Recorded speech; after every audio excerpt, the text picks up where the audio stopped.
Hey YouTube, it's Jonathan, and today we are doing my weekend makeup. And for me, the weekend isn't necessarily Saturday, Sunday. For me, the weekend is usually midweek just because of my job. But what I mean by weekend is the 2 days off that I have to just chill and relax, maybe run a few errands. So this makeup is super quick, simple, yet effective. I don't want to just sit down here and do like a little makeup tutorial, like step by step, this is exactly how you should be doing your makeup, but just kind of show you what I've been using, what I've been liking recently, and also kind of ask you a few questions because I really want your feedback in the comments box below about a few videos that I might be having coming up, and sort of, you know, I want to know what you want to see. So a few of the products that I'm using today have sunscreen in them, and that is specifically because I don't currently have a sunscreen in my skincare routine, so I'm trying to get it wherever else I can, especially when I'm going to be out. This is the Lancome Teint Idole Makeup Stick. This has SPF 21, and I'm using this as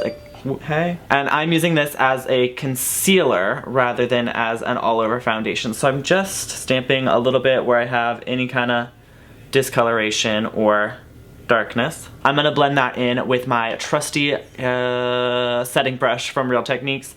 This, I literally, I don't know if I could go a day without at this point in my life. This brush is like literally the most useful, versatile brush in my whole kit and collection. I could probably have like 6 of these and do my whole makeup with them and be completely happy, let's be real. So I am just quickly covering any little marks or pigmentation or any areas of darkness that really need to be covered, because this is the only cream product I'm going to be using today. Everything else is going to be powder. I'm also putting a little bit of that right here on the sides of my nose. I've been wearing my sunglasses a lot more recently because the sun is a bit brighter now.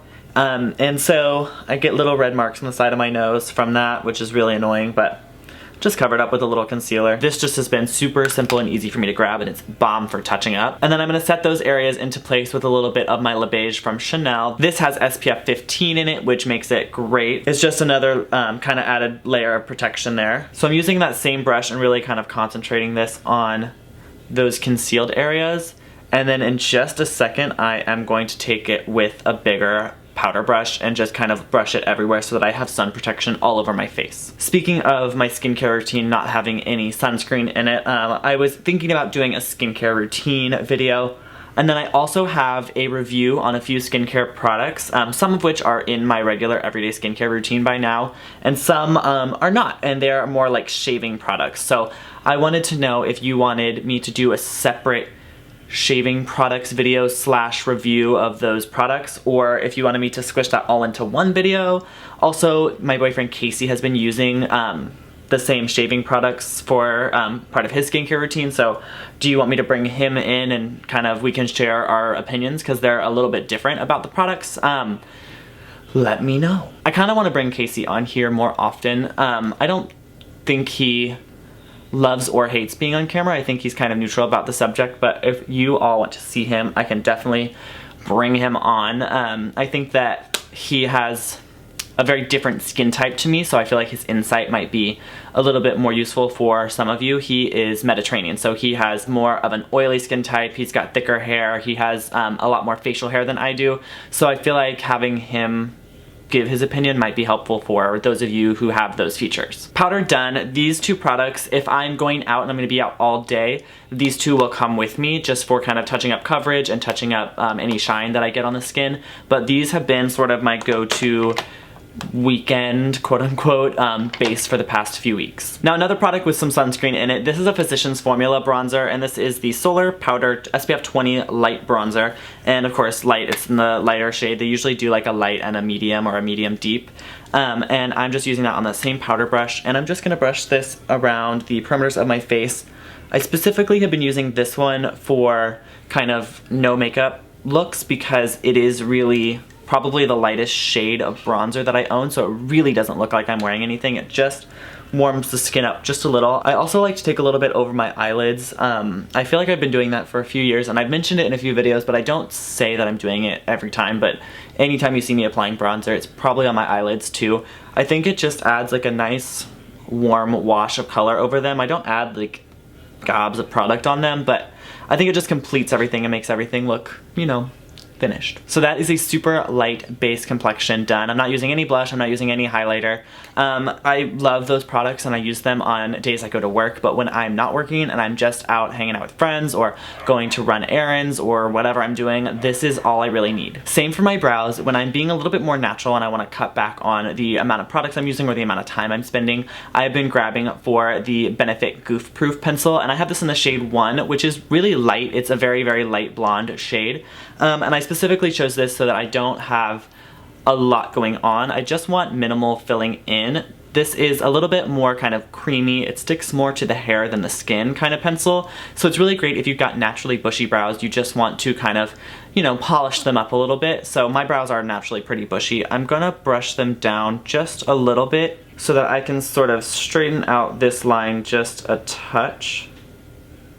And then I'll push those back into place and then do a few more strokes over top just to make sure everything is nice and blended. And then I'm gonna do the same thing underneath, just a few light strokes just to polish everything and make sure it's all nice and even looking. And I don't know if any of you have noticed, but I've actually been growing my brows out. They're quite a bit fluffier underneath here than they have been in years past. I used to really make this, I mean, I didn't make my brows thin, but I brought this up really clean to kind of the natural edge, but I've let it kind of fade out and get a little bit more fluffy underneath. I've really been liking that natural look. What do you think? Do you think I should keep them fluffy? Do you think I should keep trying to grow them a little bit thicker? And then literally like just a few strokes here just to kind of tie it all together, but that's the right brow done. I'm gonna repeat the same steps on my left brow. My left brow needs a little bit more help in the arch department. Since this brow pencil doesn't stick too much to the skin, I can't really bring that arch up as high as I normally would. But I mean, I don't think it really matters for a look like this because this is literally like, I could probably put this on in 5 minutes if I wasn't talking to the camera, you know what I mean? Also, my right brow is like thickening up beautifully, but this brow has always been my problem child. I mean, they look fine, they look pretty even, but I can definitely tell that this one is just a little bit fuller underneath right here than this guy on this side, but that's what pencil's for. Next, I'm gonna curl my eyelashes. If your lashes don't need curling, lucky you, but for me, I think this step really opens up my eye and it makes a big difference. I'm sorry if you're like seeing the most unattractive face right now. But yeah, lash curling, ever since I discovered lash curling, it like really changed my life. So that's my spiel about lash curling. You should do it. And then I'm just gonna use a little bit of clear gel on my lashes. This is a waterproofing gel. For me, waterproof anything will hold the curl better on my lashes, so it's just clear, so it's not really gonna look like mascara, but it's gonna give my lashes a little bit more definition and set that curl into place. And then I'm just finishing everything off with a swipe of lip balm. This is a YSL Volupte Sheer Candy in the shade Dewy Papaya, and I've had that thing for years. It's one of my favorite lip balms. It's super moisturizing. It gives the lips just a tint of color and kind of makes them look a little bit more naturally perfect. I think you need a touch more bronzer right on the apple of the cheek and then across the bridge of the nose, and that should do it. Oh, I also really wanted to talk about my video schedule because I have no idea what days I should be uploading because I keep getting like mixed feedback. Like sometimes I'll post a video on Friday and it'll get amazing views, and the next time I'll post a video on Friday it won't get as many views. So I kind of am at a loss for when you all want me to be uploading. My old upload schedule is Monday, Thursday, and if that's what's gonna work, we can totally go back to Monday, Thursday. But I've just been playing with different days just to kind of see what's what. I think I had a video go up on Sunday. I think I'm putting this up on a Wednesday. So I'm just kind of playing with days and really trying to figure out what's gonna work best for my viewers. So that's it, that's everything. If you all enjoyed this video, please give me a thumbs up, and if you have any answers to the million questions I asked during this video, please leave those in the comments box below. Everything that I used on my face today will be listed in the description box for you. I've got a link for everything, plus links to my social media. I am at JonJonTalks on Instagram, Twitter, and Snapchat, and I've got a link to my Facebook down there. If you're not already subscribed to my channel, I would love for you to do that by clicking on my face now, and I will see you all next time. Bye! Hey YouTube, it's Jonathan, and today I'm here with a super quick video. I'm going to show you how I do my 1, 2, 3 winged eyeliner.